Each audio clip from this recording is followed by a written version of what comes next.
Little thunder rolling. 5, 4, 3, 2, and 1.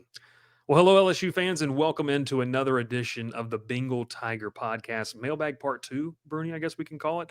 My name is Bryce Good alongside Matthew Bruni, and I wanted to issue a public statement before we got started. You don't know I'm doing this, but I'm going to issue this. I have my own, so go ahead. Oh, you've got one that you need to issue. Okay, well, I'll go first. I recently changed mics, and for some reason on the podcast I sounded like a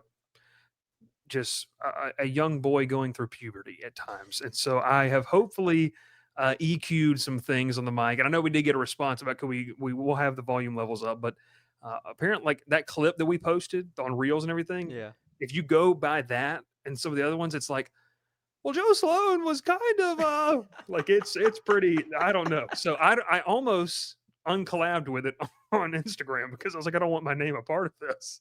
I didn't think it But was that's that bad. I it. thought It's it was just go back and watch some of the other stuff, and it sounds a little bit different. But anyways, yeah. that's my You're public fine. statement. Is that I hope I don't sound like a preview. I don't even know how to say the word. You sound all right. You sound fine. Yeah, if You I sound sound fine now. So that was my statement. You take the floor. What no. you got? All I was gonna say is for those listening, by the time you listen to this podcast, Auburn has claimed another national title out there. I don't know which one they claimed. Don't ask me. They're just gonna keep 1958's claiming. a chip. Maybe the one they lost in what was that 2014? The It was the national title. Jameis. It was a Jameis. Yeah, yeah. Yeah, the The national last title game BCS they national lost. championship game. The last one they lost. They're probably gonna claim that one too. I've got one comment on that. I was listening to the radio this morning, and Jacob Hester was talking about this, and I wholeheartedly agree. I will say I don't really necessarily care, and this is going to rub some fans the wrong way about like pre-modern era college football because there's 47 different polls that just told you Oh, for whoever you sure. wanted to be. Like it is what it is, whatever. The 1958 title, by the way, that they're trying to claim over LSU is crazy because they were on ban. They tied with guess who? Who did they guess who they tied with, Bruni, that year? A 5-4-1 Georgia Tech team. Oh, okay. And I was gonna LSU say went it's either North undefeated. Texas or Georgia Tech, one of the Yeah, yeah, two. yeah, one of the two. One of the two. So no, it's crazy. And I think it's honestly crazy to claim a championship game in a game that had two teams playing for the title. Like the 04, do not Oh get me wrong. four. People don't know this.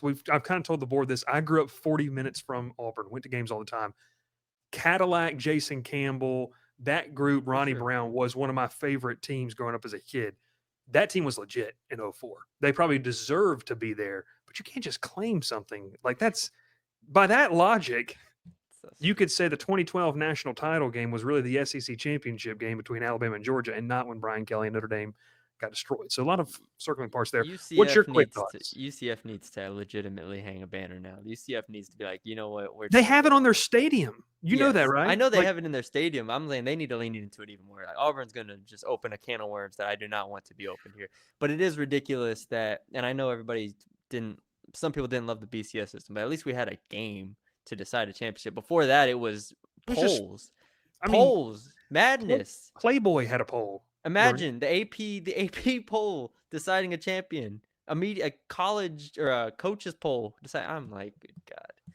I don't know how they did in the 90s. Good job, y'all. Play your 12 games and someone won a championship. Ridiculous, ridiculous. But hey, we are, Bruni, just 10 days away, 11 days away from the start of the college football season for LSU. By the way, we've got games this week, top 25 matchup over Yes. there in Dublin that I'll be glued to the TV for. And I can't wait to also see if Hawaii can ruin Andrew Luck's debut as the GM of Stanford I in the don't late think night game. expectations are high over there at Stanford. Aren't they dogs? They're dogs. They're 3.5 point. Good First Lord. off, I don't know who our sponsor is this year, so I'm not going to refer to a specific book. On my book, 3.5 points. Okay. 3.5 Your points. book. And I'm leaning Hawaii minus 3.5, by the Oh way, God.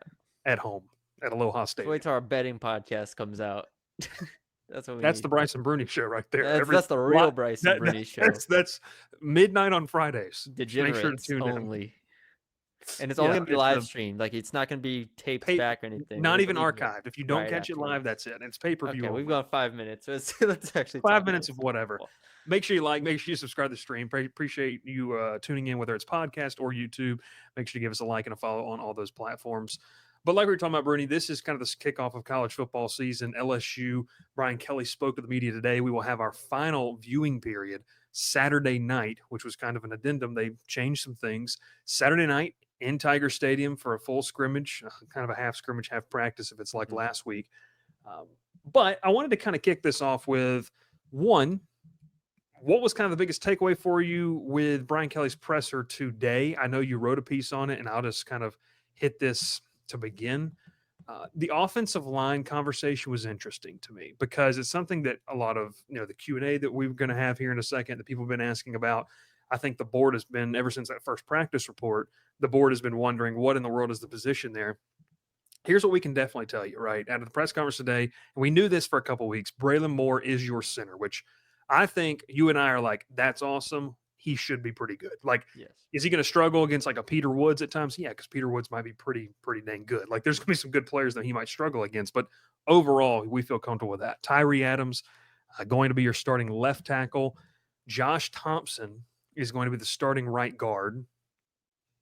Yeah. And at left guard, and then we kind of knew that was a battle. And then right tackle is something where I would say, and maybe I'm reading too much into it, and fans can let me know down in the comments below.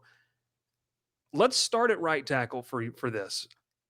Were you surprised at how open Brian Kelly was that that's actually really a battle? Like, I think we've all assumed it's going to be Weston Davis, but that Carius Kern sounds like kind of a legitimate option, that he has an opportunity to win that opportunity and win that job.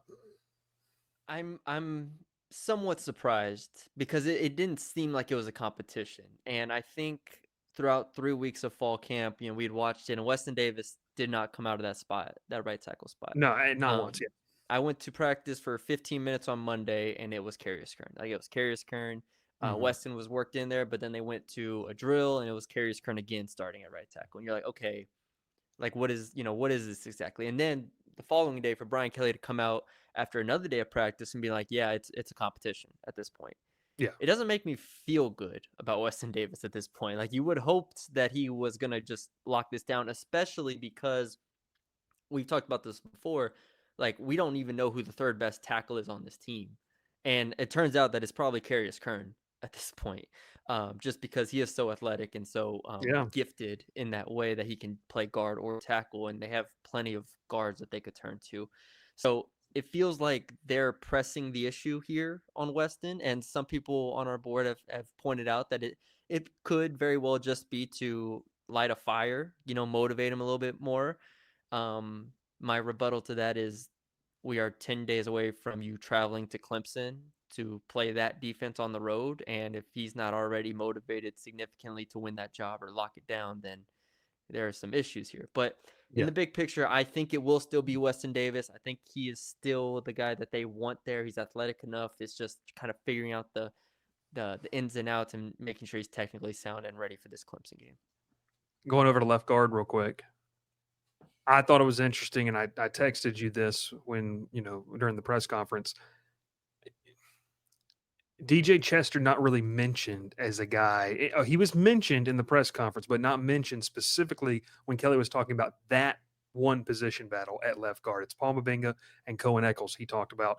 Chester was later mentioned, and Kelly, and I'm not, this isn't verbatim, but essentially was talking about the fact that they've been it's been unfair to him. Like, it's kind of been tough on him to like cement a spot. What do you think about that? Like, Chester seems like he's in a weird spot, fluid. I still think he's battling, but do you put stock in the fact that Kelly didn't mention him specifically at left guard?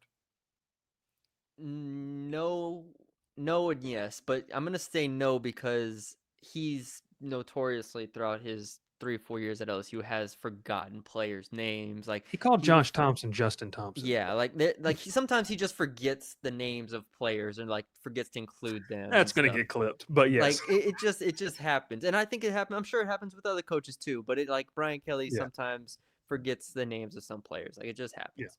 Not saying he's not sharp, not saying anything like that, but it happens.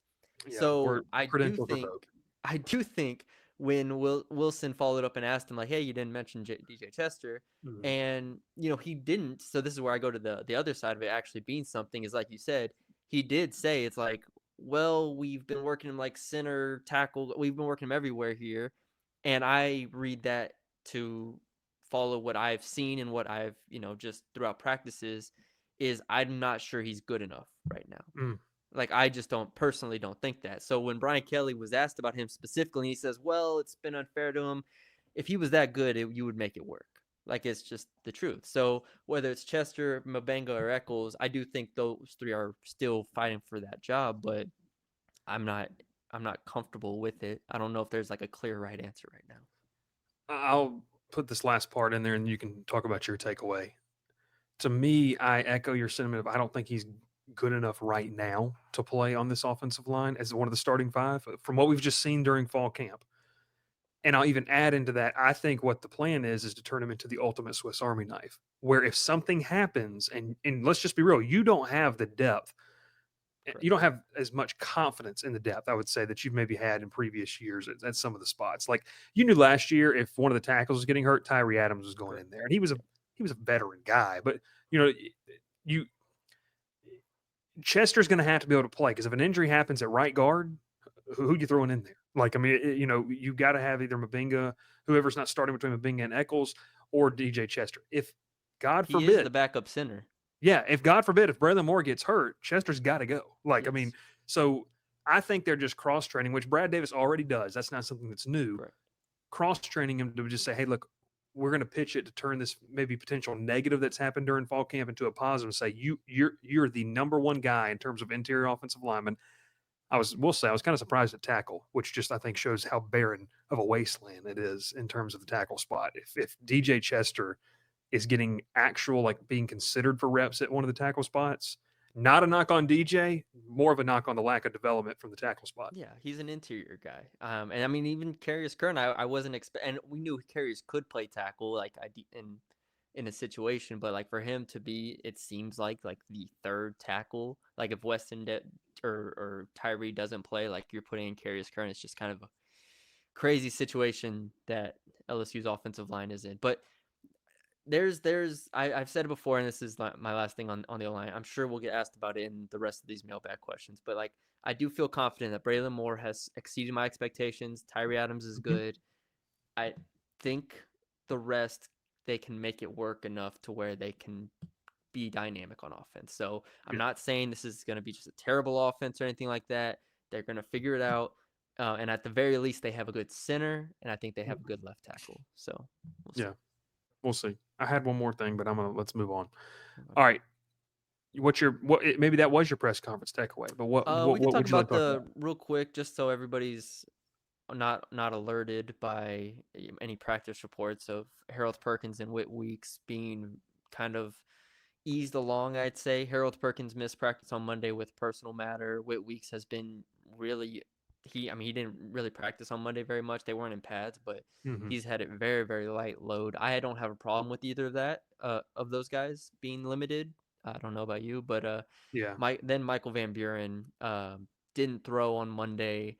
I guess didn't throw today, and then we'll be back tomorrow throwing. He had jammed his finger basically, and so anytime somebody jams their finger at fall camp, it's a major story. So here we are. Can you see the scar right there on the thumb? Oh, on your thumb? Yeah, I see it. Yeah. Jammed mine during fall camp. Broke it. Tore a ligament, whole 9 yards. So that's a I little was a bit more pulling than a guard. jam. I don't consider that a jam. That is a fracture. You want to That's a know legitimate who it fall. happened against, by the way? Who? Pro Bowl linebacker Raquan Smith. No joke. I'm not kidding. I've never told you that story. No, you haven't told me that story. On a rainy night in Montezuma, Georgia. Yeah, it was crazy. All right. You have some great you just have some great stories of like you. I feel like people think I'm just being, lying. Like I'm a pathological liar, but like it's really interesting. Like some of the for things being the quote unquote athlete that you are. I mean, you have some incredible stories against some actual athletes. It's amazing. Yeah. We played Raquan Smith. He was wearing his Under Armour All-American game cleats. And I tried to down block against him at the tight end spot, and it was rough. So it was brutal. All right. But no, that is something to watch on Saturday, right? To like see if Michael Van Buren's good to go. Because you just never know. Like you are one play away. I know LSU fans are going to hate him saying that. You're one play away from him having to play some significant snaps. So it's interesting to see. But before we get to that mailbag, someone who is nice to have help from, and you can always count on, is the folks over at My Perfect franchise. Look, Andy Luedecke does a fantastic job over there. And we're excited to partner with him, obviously, throughout this season and throughout the next year at myperfectfranchise.net. The first thing LSU fans need to know, and I know Tiger fans are going to care about this, he's a massive baseball fan. And in his line of work, where he is helping people make that transition into the owning their own franchise world, there's great traits that come from the baseball and the sports world as well. So, what you need to know is Andy is offering up a donation of $500 to $1,000 that will go directly to that school's baseball NIL collective. If anyone from the Bengal Tiger site purchases a franchise, we think this is a cool opportunity to help out the baseball program and also support our site as well. So now is the perfect time to contact Andy to learn more. His services are 100% free, and he's here to help if you have any questions about business ownership. So head over to myperfectfranchise.net to learn more, or you can text or call Andy at 404-973-9901. 404, baby. Just turned on a lamp because it's so dark outside. I have A no town down. Yeah. All right, we got like 20 now. I told Bryce this before we started. Yeah. Shay and I would go through every mailbag question, and it would take an hour plus. So our goal here at the Bengal Tiger podcast is to finish mailbag podcasts in less than an hour. We got 44 minutes. We got 40. We spent 5 minutes talking about nothing. So that's put us behind the 8 ball. Yes. And if I just get up and leave, Bruni's just going to take the podcast himself and then we got 20 questions roughly. I think these are all from the last time we did it, which was Friday. So we'll have another one next week, though. Is that correct? Every Monday is the plan. That's how we usually do it. So we'll have another one. Okay, let's rock and roll. First question up there on the board, as I believe, and I guess I'll read it out. Tiger Mike, who is your breakout player on offense and defense this year? I'm going to go defensively first. Is this cheating? I really like Mansour Delane. Oh, Mansour Delane. Is that he was ACC all third? He was third team all ACC last year. I think that I tweeted this out after that clip of him tackling Chris Hilton on the scrimmage on Saturday. He has constantly made plays this fall camp, constantly, and I just think it is going to be such a refreshing sight for LSU fans to see somebody who makes plays and plays with extreme poise and confidence on the back end. I think he is the chess piece that can set everything into motion also on the back end of the defense. So I'm picking Mansour Delane. That's my defensive guy.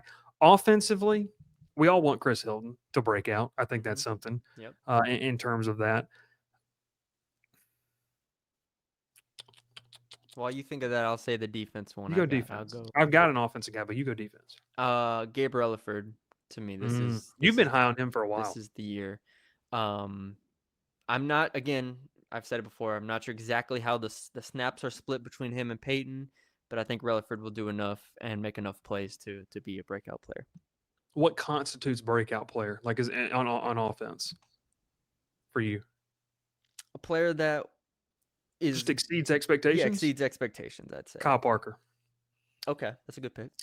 He's I mean this nice way, he's probably down on the depth chart in terms of some of the receivers, but I just think he's had a pretty solid fall camp, and we know what he can do. And I think if he carves out a decent role, he could have a really nice year and then maybe break out like in 26 to be like one of the guys of this offense. But I'm going Kyle Parker offensively.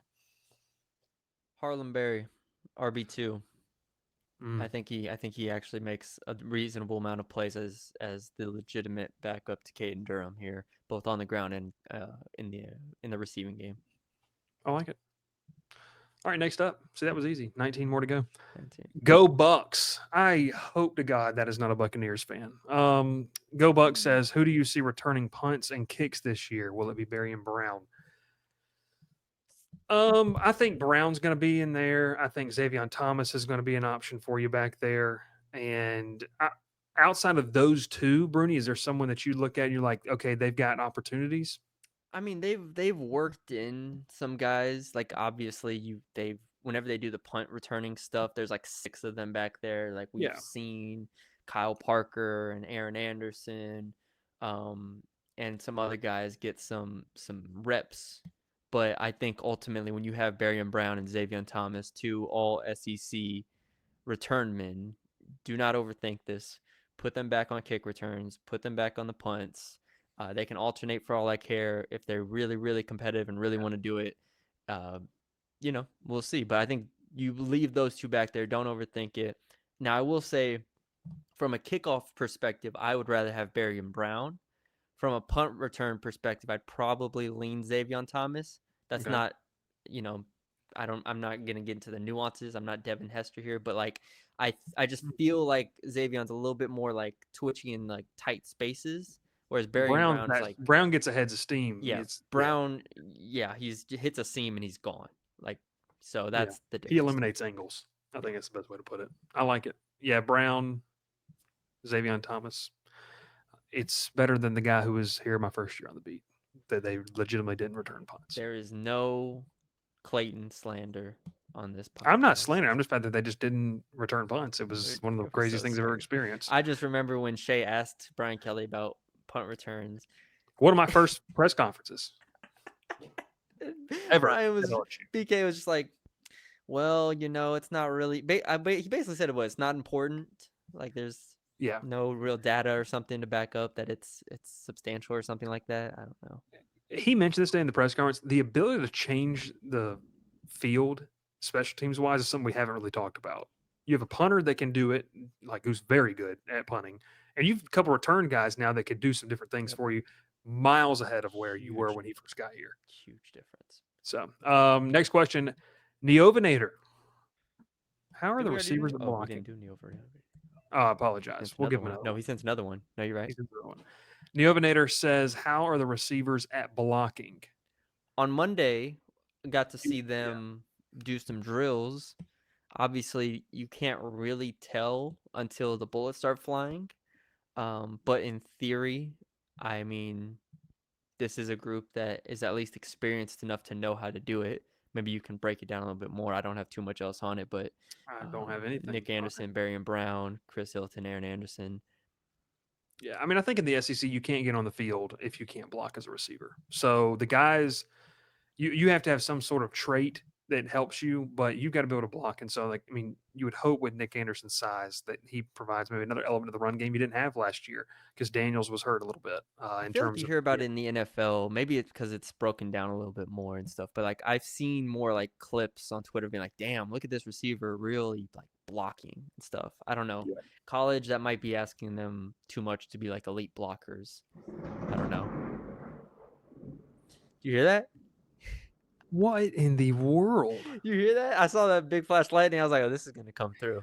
I thought your Something- lamp went out on you for a second. I was a little Went nervous out. for you. For our audio It is listeners, if you heard that, August. I'll never Noah's forget my Ark. first August here. We're not getting through this in less than an hour.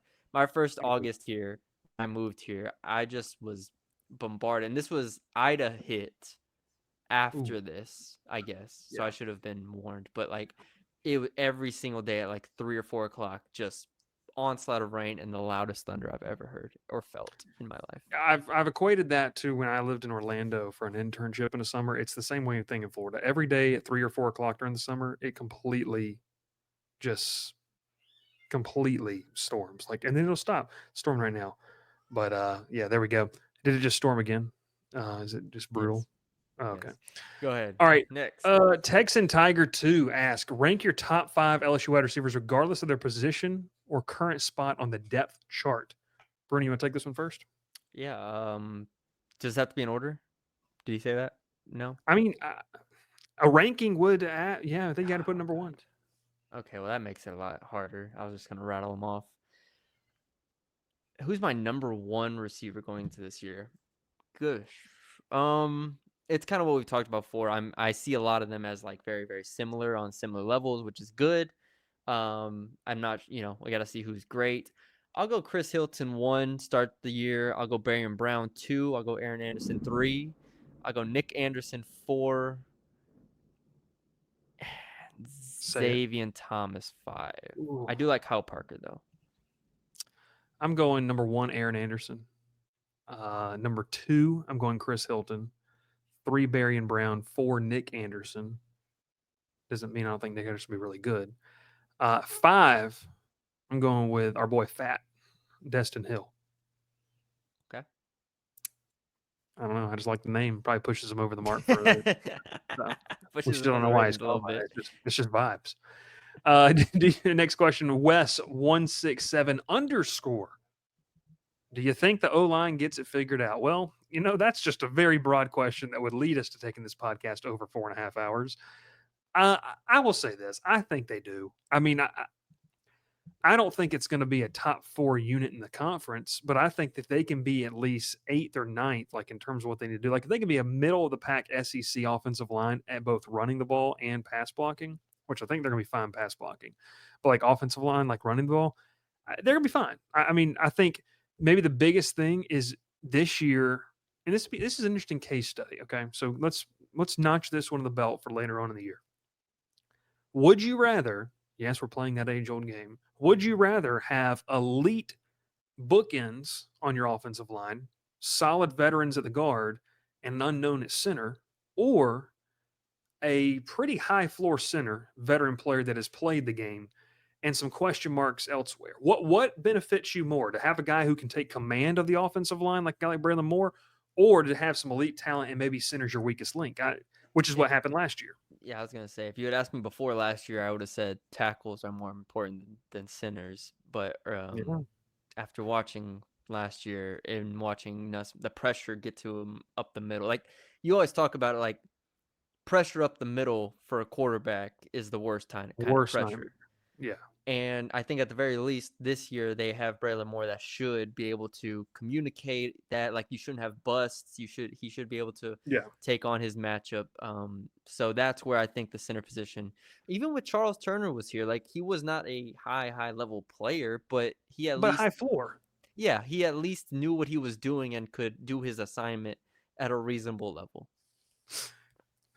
I mean, what a shot that you just took there at the center.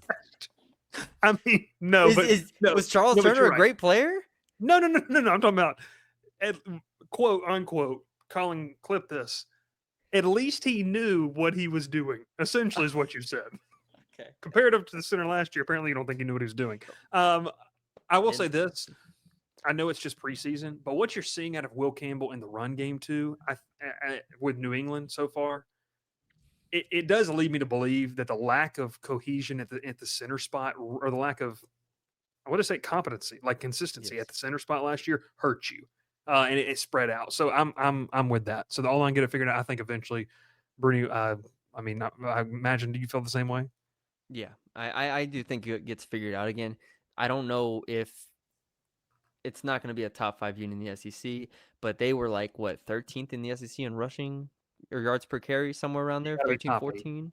If you're top 8 in I the mean, they conference, got to be in that range of 8, 9 this yeah, year running the ball. So, and that's worst case scenario, like to yeah. me, to be able to do what you want to do. All right, next question we're rocking with here. Who steps up?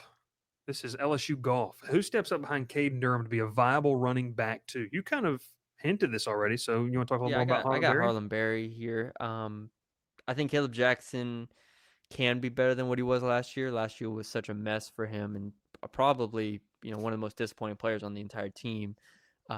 But you had Caden Durham step up, so the running back position was fine. I think Harlan Berry will be that running back too this year, and I think Caleb Jackson will get snaps, but Berry, to me, I think as we continue to watch practice, I think he gets more and more reps, and I feel confident about that.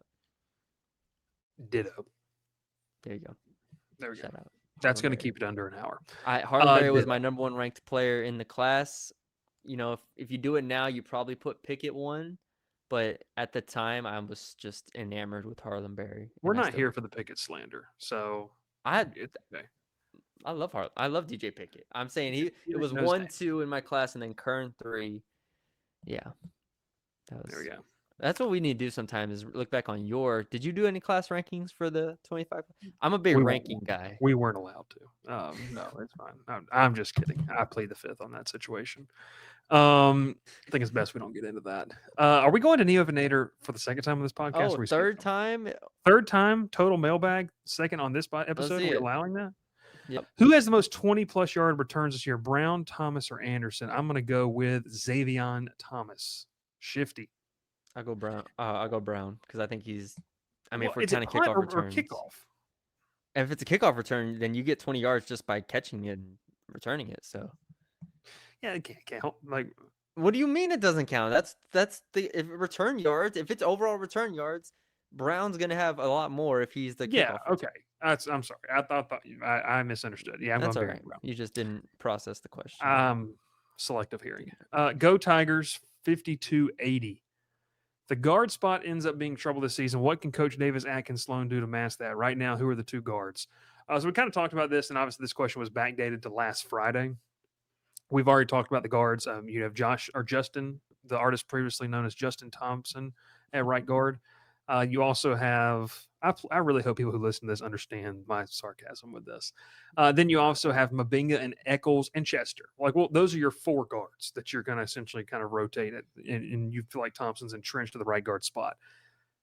What can you do to offset that? If you can't block at the two guard spots, I don't know what you want to do. I don't know If you can't what kind guard of there, coaching do you want there to be here. I don't know.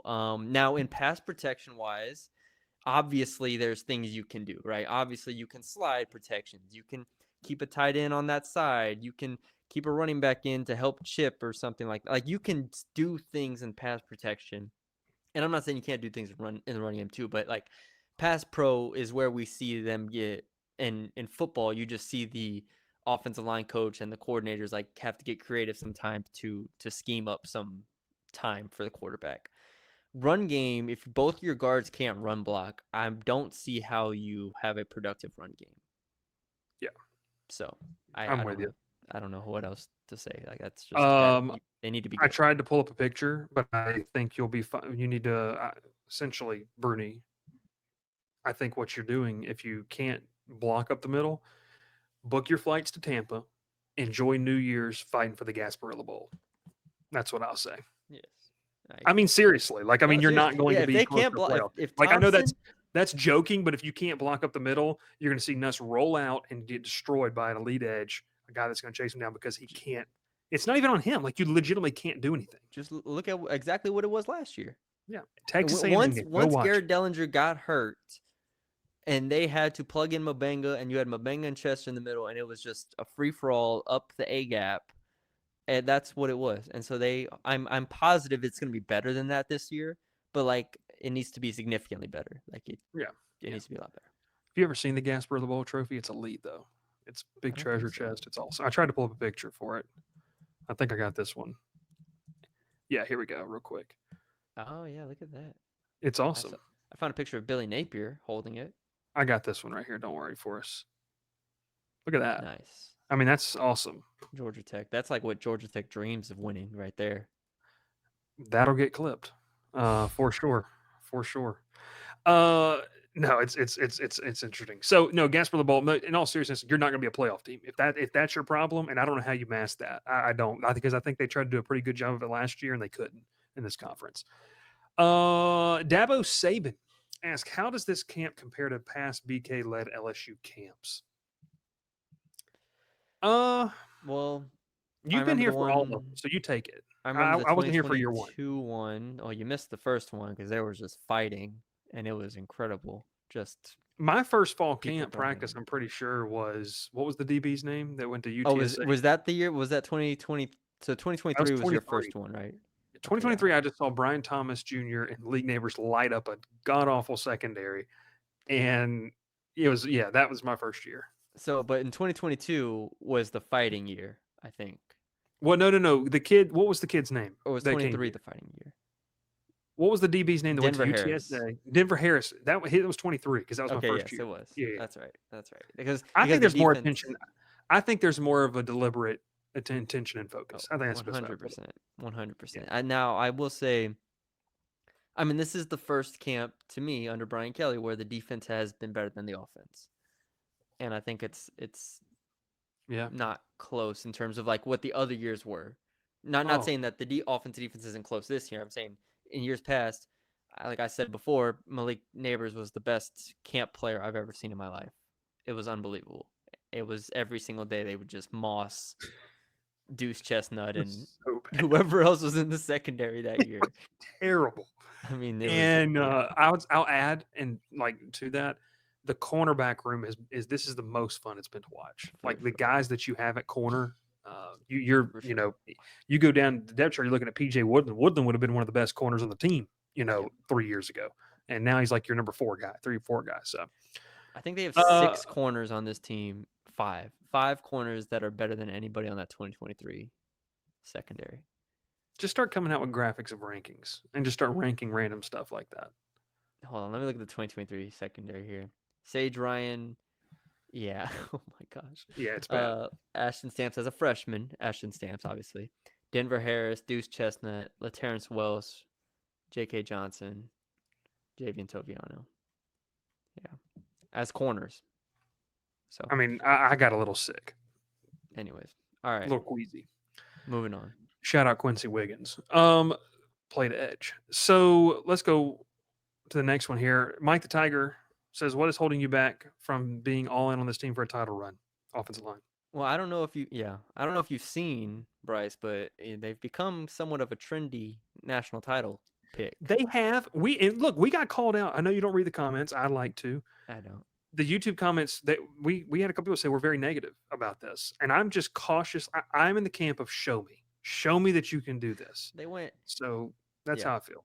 yeah. No, it's and I think there would be more general positivity if they didn't start with Clemson week 1. But like the fact that you have to look at these practices and you have to watch these players through the lens of, are they good enough to beat Clemson?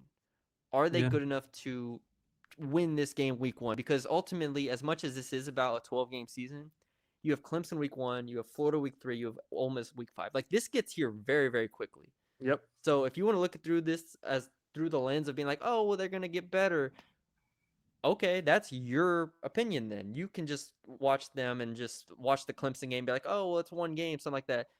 If they go out there and lose 35-14, like there were signs of this. Now, on the other side, there are signs of them being very, very good. Like there are signs of Barry and Brown and Chris Hilton reaching their ceiling, and Gary Nussmeier is phenomenal. Like, and the defense is phenomenal. Like we talked about them. Like there are signs of that as well. But what's going to hold this team back from being a national title contender, to answer the question, is the offensive line ultimately.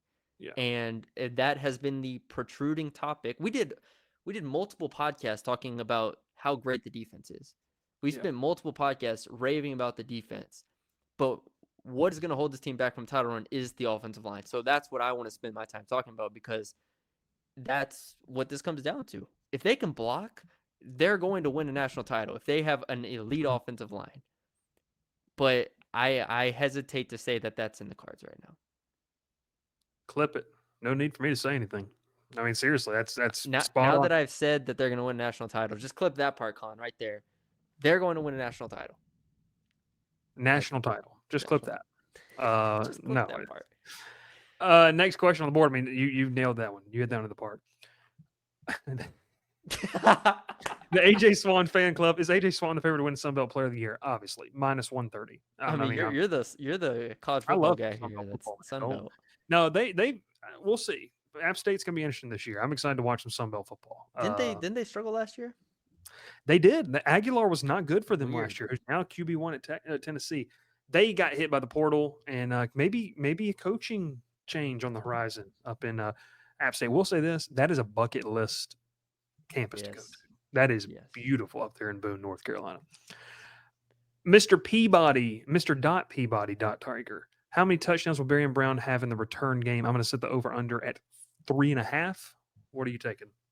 He has 7 kickoff returns for his career for touchdowns. Does he have any punt returns for touchdowns? I don't know. That's what you're not even going to look it up or anything just while I talk. Yeah, I'm just going to look at you. No, I got you. I don't know. Okay. Couldn't tell you. Okay. Okay. Let's see. Barry and Brown, I think he gets at least 2 kickoff returns. So with that being the case, like 2 feels kind of conservative, honestly. He has no punt returns for touchdowns in his 3-year career. But does he have punt returns? Does he have like 40 returns or anything like that? Overall, No, he only returned one punt last year okay, so he's a for 6 kickoff yards. guy, and This that's what is I was really saying kickoff. earlier. Is Yeah, he's a kickoff guy. yeah. In my head, it's going to be Barry Brown kickoff returns, David Thomas punt returns. No idea if that's going to be the case. That's what it is in my head. Okay. I'd say if you set the line at 2.5, I think it'd be very, very interesting just because it's only kickoff returns. 2.5 is a hard bet. 3.5, I'm taking the under, but 3 is still impressive. Three would be an incredible year. Three would be like the leader in the country, but that's what he is. He's like the Yeah, I best mean one in the it's not out country. of the question to say that. 2.5's a hard line. That's a tough line. I might post that on the board. Um, I'll go under. I think 2 is good. Teams might start kicking away from him too at some point if he has 2. That That's is tough. true. Next question. We're under 10 questions left. Crazy Legs, in your opinion, do you think that Sloan's playbook is too complex? I think it gets too cute at times, especially in the red zone. That's my opinion. I think it was too. They got too cute last year, but I can't fault them because they couldn't line up and run the ball against anybody. So you had to get cute. So maybe a little bit of a catch-22. I'm being critical of something where they were forced to do last year. So I think this year is more embodied of if they can run the ball and they're still not efficient. Like if you can run the football, Bruni, and you're not Yeah. efficient, guess what? You're not winning a national title. So clip that. But no, seriously, I think if you if you can run the football, like you are top half of the SEC in rushing yards per game, but you're not efficient at putting the ball in the end zone, that to me is where it really starts to get onto the play caller, at least. So Yeah, no, that's a that's good my way. thought. That's a good way of looking at it. I think you phrased it well. Like if you can't run the ball as a play caller, like what do you do? Like you have to get creative in a sense. Like you have You to have to, start yeah. trying to think outside the box to keep things fresh because you can't just drop back and pass 25 times in a half. Like you 50 have to times a be game. able Yeah, yeah. to have some variety there. So yeah, I do think I'm not sure complex is the right word, but yeah, you're right in terms of like they have to be able to do the basics in order to build on that. Yeah. That's fair. I sit with that too. Michael Gary Scott. Love the profile picture. A little bit of prison Mike action here on The Tuesday afternoon. mentors. The Dementors. That's what LSU fans are going to be feeling if they're playing for the Gasparilla Bowl. God. Starting quarterback for LSU in 2026, they've got 2 options for you. Bryce Underwood. I'm just joking. That's a joke. That's what I was gonna say. But seriously, is it crazy for me to say he's not on the roster? No, it's not crazy at all. It's not crazy at all. I don't think And that's I not think a knock against Hurley or Van Buren. I just think that if you don't want next year to be a rebuild year of sorts, because it could be. Like, Van can Buren we has to acknowledge that? take 2026, if you roll in with Van Buren or Hurley, no disrespect, tons of unknown across the roster. well And who's going to want to also come play for those guys?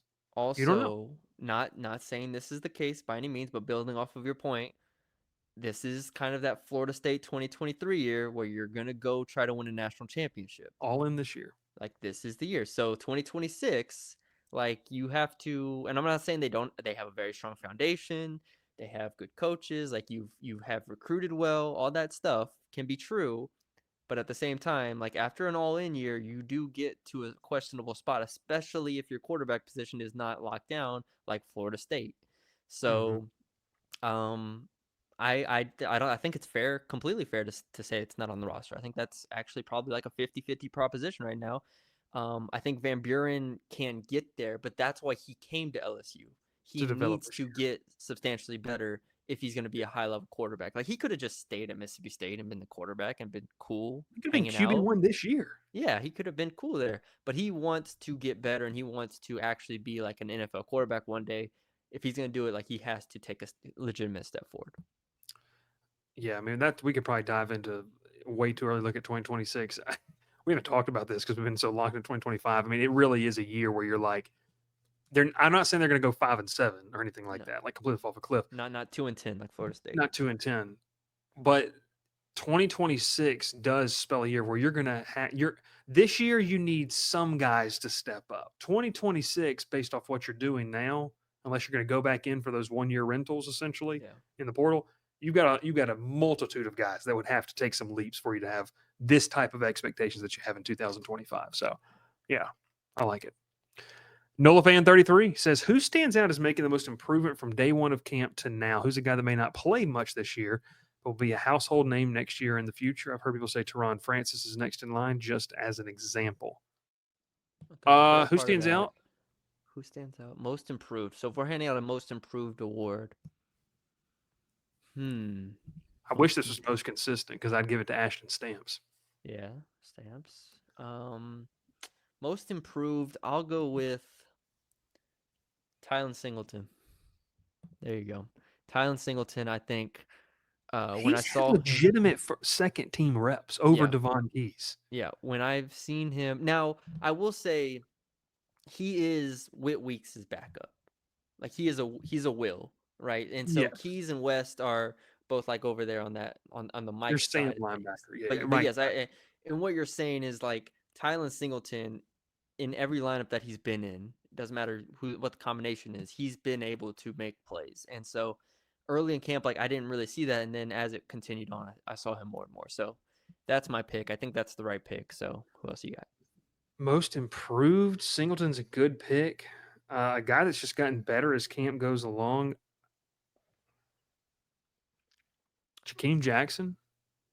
I Yes, don't know what I really actually, that's a expected. really good pick. Actually, I don't really know what I expected out of him. Like I thought he'd be kind of okay. And to be honest with you, I think a lot of people just, if you just were surface level LSU fan, which is fine, you were kind of like, okay, it's got to be Delane on one side. We got to hope Pickett's on the other side. Well, I mean, you kind of have the luxury, and this might be crazy to say, Bruni. You kind of have the luxury of you don't have to force DJ Pickett in on next Saturday night. Like you don't have to play him.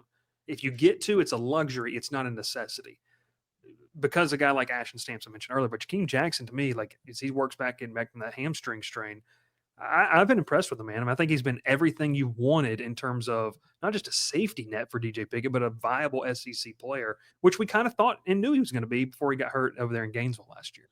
yeah. So I'm going with that one. Okay. The second Second part, part was who's a who's guy that may going. not play much this year, be a household name next year in the future? I've heard people say Teron Francis is next in line, just as an example. I mean, your Kyle Parker pick, but Kyle Parker will play this year, but like he could like Yeah. really I really think he step could up. be like one of your top 3 receivers in 26. Like he could rise to that. May not I play. feel like it's got to be Well, a I'm going to defensive cheat. player. Okay, I got mine, but Go it ahead. it also covers the next question. I'm going CJ Jim Coyley. Oh, that's a good pick. That's a Yeah, good pick. that's what I'm going with. That's a good pick. I don't think I have an answer here. I still like Zion Williams, the freshman defensive tackle, Yeah, yeah. and assuming that Gooden's gone after this year, Guillory's gone after this year, Sean Washington's Sean gone after Washington this will be gone. year, I mean, you really would just have, in terms of guys who played, Dom and Dom and Ahmad. Ahmad, Yeah, and you so have I think he moves. Spear. Yeah, I think he moves his way up pretty quickly. I think Zion Williams will be in the rotation at D tackle next year. Look at us Next getting question. 2026 questions on here. Oh yeah. Misled alarm. Do you think CJ Jim Coyley will get some run this year? I think he'll play 4 regular season games and Yes. reserve his Yep. red shirt, and then be one of those guys that plays really well in the bowl game. Yep. I I agree. think that's what he'll do. I think he redshirts. Yeah, that's me.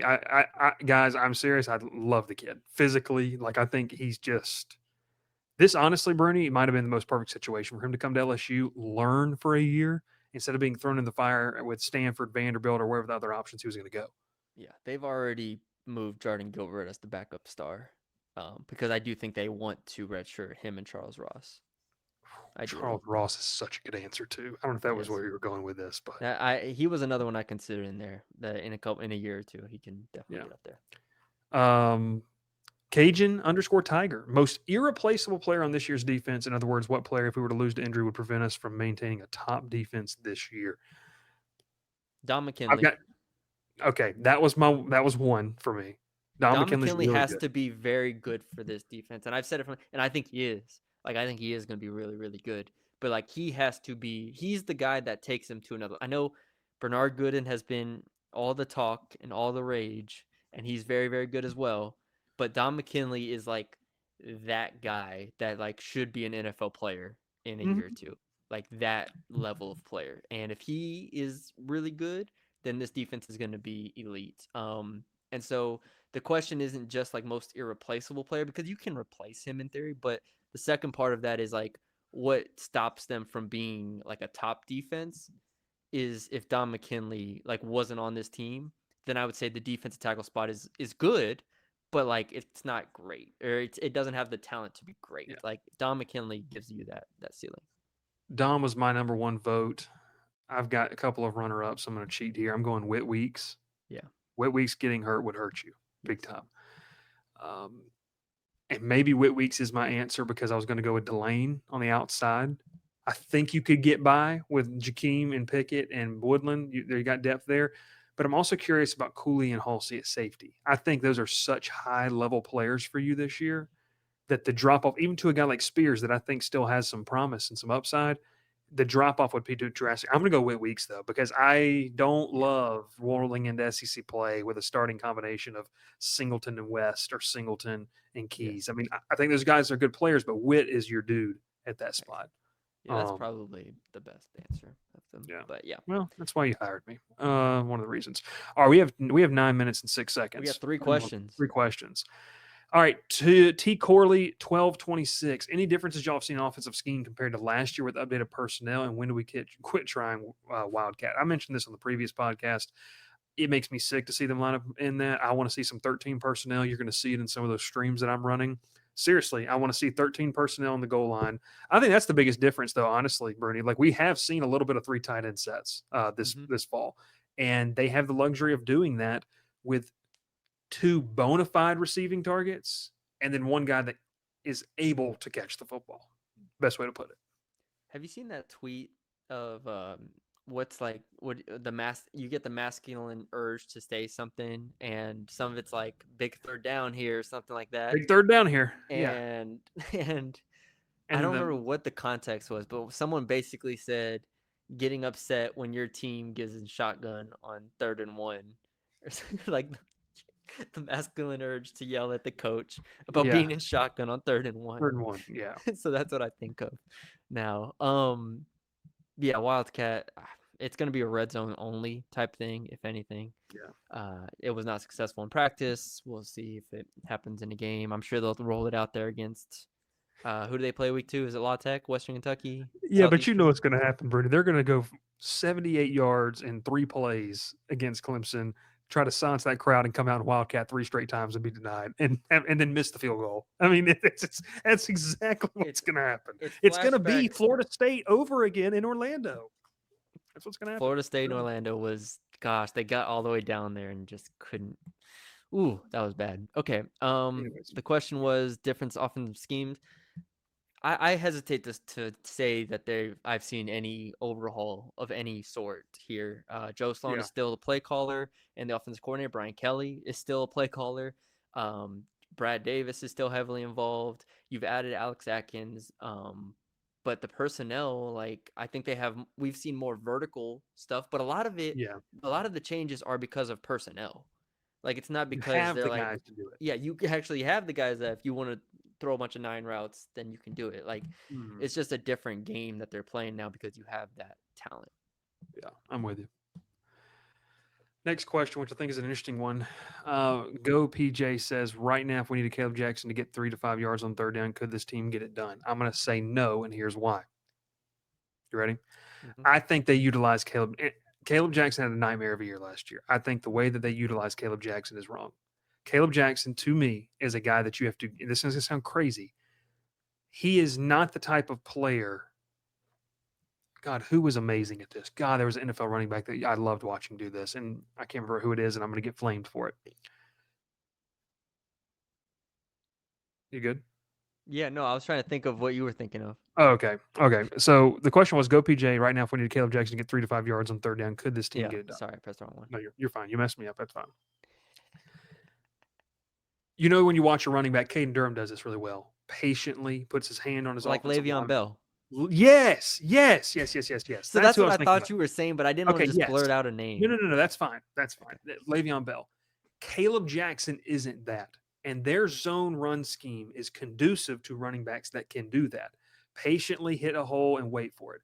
Caleb Jackson is a bull in a china shop. That's not a shot at who he is as a player, but he is, and the reason people want to talk about this, and we said this after that guy he ran over in Starkville 2 years ago. I'm not saying Leonard Fournette couldn't do that, but get the guy the ball in space and let him get ahead of steam and go. That's what he is. Because what happens, and you watch this so many times when Caleb Jackson runs the football, he runs right into the butt or the back of his guard and falls down for 2 or 3 yards and gets congested. Caleb Jackson in a congested space to me is not conducive to his skill set. So right now, if they lined up tonight, and I don't care if they played Liberty Magnet tonight, that's a joke. But seriously, I don't 3 to 5 yards right now. It's third and third and 2. I don't trust it right now unless you're getting him. It's a swing pass or just something to utilize him. And here's the last part of it: out of the shotgun. I hate running him out of the shotgun. Get in pistol. I know they're not going to run ace, but get in pistol, I formation, whatever you want to do, and let him be 7 yards back from the quarterback from the ball, snap, and get that full head of steam and go. The zone run where he's got to pick and choose where he's going to hit, that's not, in my opinion, from what we've seen him, conducive to what he does best. If the question was Caden Durham, are you saying yes? Yes, I am. I would lean yes too. I think Caden Durham gives you a much better chance of getting those yards because I agree. My ideal situation for Caleb Jackson was him turning into Noah Cain of 2 years ago, where he's just a short yardage back. But like you said, that Noah Cain was kind of like a veteran and like knew how to he understood his game. Yeah, massage his way into those yards. It's a different feeling. It's not just running straight and falling. No pause. I like it. There we go. All right, last question where we have 3.5 minutes remaining. Given JT Lindsey's fate is now in the hands of the LA judicial system and very highlight path, will staff look at 2 running backs via portal, assuming Frank cannot land a legit high school running back in this class? This is from AZ Tiger fan. Look, they're still going to look at KJ Edwards, the Texas A&M commit, and that's a guy that's a flip candidate. I know Shea has talked about that. I've talked with KJ multiple times this summer. He loves Frank Wilson and the staff. A&M just had a longer relationship with him, and that was the sole offer out there. There are some talented backs in this state, not one of them that I think that is going to be at LSU. So I will say to that question, yes. If they do not land a high school back, I think they will take 2 running backs out of the portal. It creates interesting situation because you would have Harlem, you'd have Caden entering a draft eligible year, you'd have Harlem as a sophomore. A lot of it depends on what Caleb Jackson wants to do. If Jackson leaves, you're adding 2, no doubt. Of course, we keep saying this, and we all made fun of it my first year on the beat. You had 7 running backs on the roster, and it still wasn't enough, in terms of that. So to me, it's like pitching in baseball, Bruni. You can't ever have enough of it, and LSU needs all the bullets they need they can get in the backfield. Yeah, I agree. I think no matter what they have to add to, honestly, even if Jackson is back, you need to get to like 5 again. This 5 scholarship running backs. Exactly. Yeah. So, hey, look at that. 57 minutes, 49 seconds. Clean. Claps in the chat for us right there. We did a fantastic job. Bryce, when is the next stream? When is the next stream? Tomorrow? I'd love to do it tonight. Well, I'm posting this after we get off, and so we might have a stream. Over 1,000 views, by the way, on that Clemson stream. We're gonna utilize some different things in this Louisiana Tech game. Hopefully, I don't blow it. So shout out Colin with awesome graphics. But I'll let you know. I'll put it in there, update there as well. I don't know if you saw on the board too, Bruni. I just spur of the moment tried to put together a Bengal Tiger tailgate up at Clemson. And I did not see that. We'll be there. We'll be there. But I will say this. We are going to be doing a Bengal Tiger tailgate. I'm getting ready to put together with some people in the area for at least one game this fall. That's going to be include some good friends of mine that are from the area. So that being said, make sure you subscribe, and head over to the Bengal Tiger as there as well to join in some great conversation each and every single day. Shout out that one guy that makes us all uncomfortable on the board. I can't remember his name. Wild comments. Yeah, Birkenstock. Shout out Burke. Big bad Burke.